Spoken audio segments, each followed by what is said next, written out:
अंतरवाली सराटीमध्ये माननीय मराठा समाजाचे नेते माझे मोठे बंधू मनोज जरांगे पाटील साहेबांनी दिलेल्या निमंत्रणावरती मी आज इथे आलो।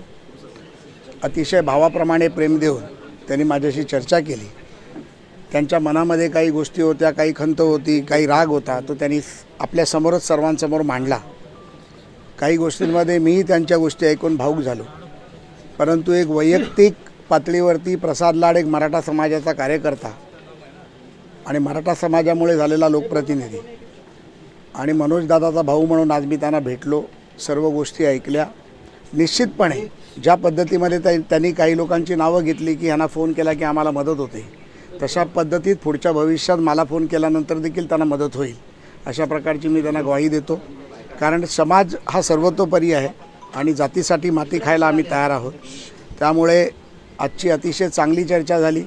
आम्ही आतमध्ये देखील चहा प्यायलो, ती देखील मीडियासाठी ओपन ठेवली होती, कुठलीही गोष्ट नव्हती। काही त्यांनी त्यांच्या जीवनातल्या काही वैयक्तिक गोष्टी देखील सांगितल्या आणि खरंच त्यांना भेटल्यानंतर समाधान वाटलं। आणि आपण सर्व मीडियाच्या मंडळींनी आम्हाला जवळजवळ 2 तास लाईव्ह केलं। अनेक करोडो मराठा समाज असेल, इतर समाजाच्या लोकांनी पण आधी व्हिडिओ पाहिला असेल की प्रसाद लाड चालले तर काय होणार। तर यावरती मी समाधान तुमचं देखील व्यक्त करतो, तुमचा आभार मानतो, पोलिसांचा आभार मानतो, सर्व कार्यकर्त्यांचा आभार मानतो, खास करून मराठवाड्यातल्या माझ्या सर्व बांधवांचा मी आभार मानतो, सर्व समाजाच्या लोकांचा आभार मानतो। धन्यवाद। जय हिंद, जय महाराष्ट्र।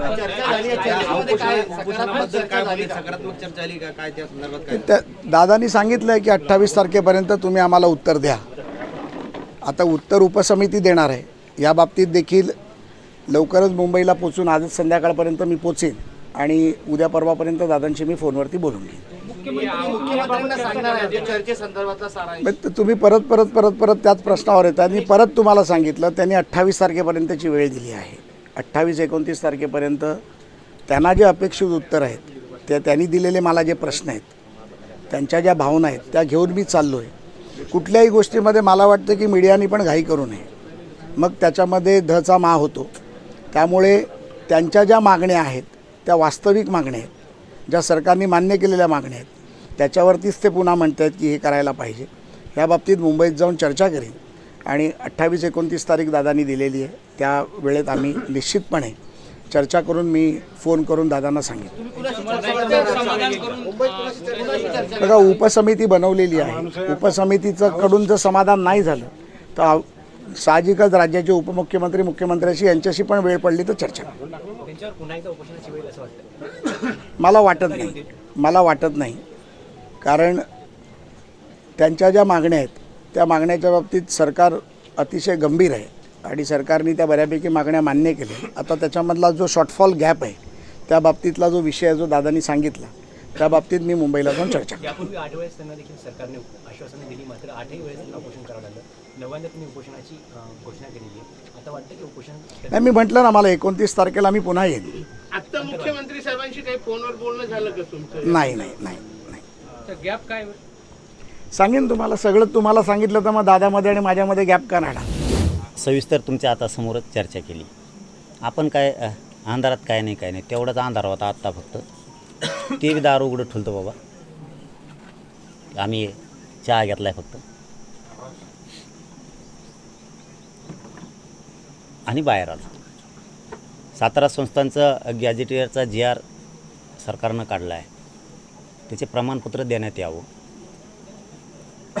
याचं तुम्ही उद्या परवापर्यंत हे ते होण्यासारखं आहे। ते काय नुसते आदेश द्यायचे फक्त अधिकाऱ्यांना की प्रमाणपत्र स्थानिक चौकशी अहवालाप्रमाणे तुम्ही ते प्रमाणपत्र द्या आणि व्हॅलिडिटी पण द्या। ज्यांचे कुणबी प्रमाणपत्र निघालेत त्यांची व्हॅलिडिटी तातडीनं द्या। हे एक साधा आदेशाची आवश्यकता आहे। त्याच्यासाठी काय सुधारित GR काढायचा किंवा असा काही प्रकार असण्याचं काही कारणच नाही, किंवा कॅबिनेट बोलवायला लागती किंवा असा पण प्रकार नाही, किंवा विशेष अधिवेशन बोलावं लागतं असा पण काही प्रकार नाही। तर राज्य सरकारच्या वतीनं मुख्यमंत्र्यांनी सांगायचं आहे की जे सत्य आहे ते करावं लागतं आहे। गॅजेटियरचा GR आम्ही दिला आहे तर आम्ही तुम्हाला कुणबी प्रमाणपत्र देतो आहे। ज्यांच्या नोंदी सापडल्यात त्यांच्या पण देतो आहे, आणि 58 लाख नोंदी निघाल्यात त्यांची कुणबी प्रमाणपत्र तातडीनं देऊन लोकांना पण सांगा की तुमची नोंद निघाली म्हणून। या विषयावर चर्चा झाली। सातारा संस्थांचा GR उद्या सोमवारीसुद्धा काढू शकते ते कॅबिनेटला, सोमवारी मंगळवारीसुद्धा त्यांच्या मनात असेल तर ते ताबडतोब काढू शकते, असंही होऊ शकतं। त्यामुळं ते पण सांगितलं. गुन्ह्याच्याबद्दलचाही विषय त्यांना सांगितला, सारथीचा सांगितला, बलिदान गेलेल्या कुटुंबाचा विषय म्हणजे सारथी आणि महामंडळातल्या योजना ज्या बंद केल्या त्या सुरू करा या सांगितलं. जे पैसे थांबले शिष्यवृत्तीचे ते पण द्या, त्याबद्दलही चर्चा झाली. महामंडळाचे परतावे 600 कोटीच्या आसपास थांबलेले आहेत, कारण ही रक्कम लहान नाही, पोरांचे सिव्हिल खराब व्हायला लागले, त्या विषयातही चर्चा झाली आपली. EWS SCBCच्या विद्यार्थ्यांच्या निवडी झालेल्या आहेत, त्याबद्दलही सांगितलं. बलिदान गेलेल्या कुटुंबाचा विषय, निधीचा आणि MIDCतल्या नोकऱ्याचा विषय राहिलेला आहे. शिंदे समितीची मुदतवाढ 1 वर्षासाठी देऊन ताबडतोब आपण नोंदी शोधणं खूप गरजेचं आहे. नाही मिळाल्या तर आम्हाला देऊ नका, आपण शोधायला हरकत काय, सरकारनं या जनतेचं वेदना दुःख जाणून घ्यायला हरकत काय. मराठ्यांसाठी आता उपसमितीच्याबद्दलचंही सांगितलं की उपसमितीनं पुढच्या काळात तरी चांगलं काम करावं, या भूमिकेचं आम्ही त्यांच्यासमोर मांडली. आता ते मुख्यमंत्र्यांना बोलतील आणि त्यांनी सांगितलेलं आहे मुख्यमंत्री 100% मागण्याची अंमलबजावणी करतील. त्यांनी तो आत्मविश्वास दिल्यामुळं तर आम्ही त्यांच्यावर विश्वास ठेवून त्यांना इथपर्यंत बोलवलं आहे. आमची नवीन फक्त एक मागणी आम्ही त्यांच्याकडे केलेली की मराठा आणि कुणबी मंत्रालय सेपरेट असू द्या, समाजाच्या लेकराबाळांच्या आयुष्याचं कल्याण होऊन जाईल, एक सेपरेट यंत्रणा उभी राहील, त्या यंत्रणेच्या माध्यमातून गरिबाला अडचणी येणार नाहीत. असं एखाद्या दिवस मंत्री अधिकारी उपलब्ध नसते तर ते त्रास थोडा कमी होऊन जाईल. आपण जेवढ्या मागण्या लेखी पण दिलेल्या आहेत म्हणजे कलेक्टर महोदयांच्या माध्यमातून सरकारला, आणि जवळपास 2.5-3 वर्ष सरकारच्या पण त्या पूर्ण पाठ झालेल्या आहेत. आणि 17 संस्थांचा गॅझेटियरचा एक विषय होता, 7 कोल्हापूर, औंध आणि पुणे, तर तोही घेतील. 28 तारखेच्या आतमध्ये लाडभून याच्यात आता पूर्ण क्षमतेनं ताकदीनं उतरावं, या समाजासाठी काम करावं आणि जिंकून दाखवावं, ही आमची इच्छा आहे. बाकी उपोषणाला थांबत नसतो रे मी, तुम्हाला माहीत नाही, मी थांबतच नसतो. कारण ना माझं यांचं वैर आहे, ना फडणवीस साहेबांचं आहे, ना कोणाचं आहे. माझ्या समाजाच्या लेकराचं जीवनमध्ये वाटलं होणार आहे. हां, त्यांचं जर हे म्हणणं असेल तू बसू नको उपोषणाला, होऊन दे वाटलं, नाही बसत. हे खोटं आहे का की पण कमीत कमी 50 ते 60 लाख पोरं गरिबांची ॲडमिशन घेणार आहे. व्हॅलिटी वाचून त्यांचं वाटलं होणार आहे, प्रमाणपत्र वाचून वाटलं होणार आहे. सरकार किंवा हे जर म्हणतात माझा समाज आहे, मराठा समाज माझा आहे, आपल्या समाजाचं कल्याण करूयात, हे तरी कसे म्हणणार. यांना बसावं लागणार आहे 30 तारखेला माझ्या संग. त्यांचं वजन कमी करी तुम्ही बरोबर 30 तारखेला. तुम्ही बघा, याम करायची गरजच नाही, इथं आपोआप बसलं होतंय, रेटून बसायचं मांडी घालून. बैठका थांबलेल्या राहणार, त्यांच्या मानावर मान टाकली, बैठका 100% महाराष्ट्रातल्या थांबलेल्या राहणार आहे. कारण समाजात संभ्रम जाईल, त्यांचं एक वाक्य माझं एक वाक्य वेगळं होईल. यांनाही उद्या वाटेल आमचा सन्मान केला नाही, आणि मला पण उद्या वाटणार आहे यांच्यामुळं आंदोलन मोडीत निघाल.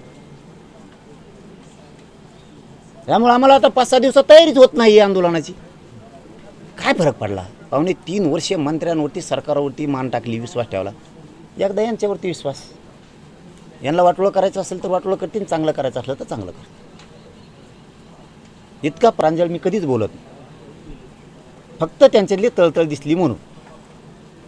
नाही झालं, आता बैठका बंद केल्यात त्यांच्या म्हणण्यावरती, पुढच्या पण बंद आहेत. याचा अर्थ अंतरवाली समाज येणार नाही, बैठका नाही घेतल्या म्हणल्यावर. समाजाचं वाटोळं कोणामुळे झालं, त्यामुळे ते होणार नाही याची खात्री आम्हाला एकाच वाक्यात पडलेली. मुख्यमंत्री 100% करतील. मी पण मराठा समाजाचा आहे, माझ्या समाजाचं लेकराचं 100% कल्याण होणार आहे. आईला म्हणलं जाऊन द्या ना, काय तर कशामुळं आपण तरी बार काय म्हणते त्याला, ते राजकारण्यासारखं वागायचं, स्टंट करायचे, काय गरज नाही. आंदोलन केलं तरी मिळणार आहे, नाही केलं तरी मिळणार. पण नाही दिल्यावर नाही बसून काय करू. बघू समाजाचा उन्हाळा झालेला, लेकराबाळांचा आक्रोश बघू. ॲडमिशन वाचून बापाजवळ पैसे नाहीत, व्हॅलिटी वाचून लेकरू घरी येणारे बघू. का बघावं मी, जीव जाईल माझा, याच्या पुढं काय होईल. एवढंच फरक. मला थोडं बैठका न घेतल्यामुळं, आंदोलनाचं निवेदन न झाल्यामुळं आंदोलन थोडं वेगळं कडक करावं लागणार, एवढाच फरक. आणि माझ्या मायबाप समाजाने येऊ पण नाही. माझी पण इच्छा आहे की माझ्याही समाजानं येऊ नये, ऊन लई आहे. तुम्हाला मला वेटीस पण धरायचं नाही, जसं लाडभाऊ म्हणले तसं मला तुम्हाला वेटीस पण नाही धरायचं. मला समाजाला, सरकारला वेटीस नाही धरायचं. तुम्ही येऊ नका, मी तुमच्यासाठी लढायला आणि मरायला तयार आहे एका जागेवरती बसून. पण ते आंदोलन तुम्ही येऊ नका, उन्हात कुणाचं काही झालं, काय झालं मी समाजावरती जीव लावतो आहे, तेही लावत आहेत, तेही म्हणले समाज होऊ नये, असं आहे तसं आहे, काय होऊ नये, समाजाने बी येऊ नये, माझंही म्हणणं आहे. मी लढतो एवढंच आहे की सरकारवर दबावासाठी पब्लिक असती तर ती आता मी बैठका लाडभाऊवरती आणि मुख्यमंत्र्यांवरती विश्वास ठेवल्यामुळं मी त्या थांबवलेल्या आहेत, त्या आता थांबणारच आहेत. आता बैठका घेऊ नका, अंतरवालीत येऊ पण नका, उपोषण 30ला होणार आहे. नाही झालं तर तुम्ही फक्त सावध राहा. गावात सरकारने पहिल्यासारखा काही हल्ला करायचा प्रयत्न केला, पुन्हा मोडतोड करायचा प्रयत्न केला, प्राणघातक काही पोलिसाच्या माध्यमातून करायचा प्रयत्न, तर गावागावात मात्र सज्ज राहा. मग मात्र अंतरवालीकडे यावं लागणार. तेवढा ते दिवस तुम्हाला सांभाळायचा. बाकीचं मी सांभाळतो आणि मी बसतो. आंदोलन मी 30ला नक्की करणार आहे, त्यात बदल होणार नाही. तर थोडं आंदोलनाची स्टेप बदलावं लागणार, एवढंच मला करावं लागणार. त्याला माझा नाविलाज.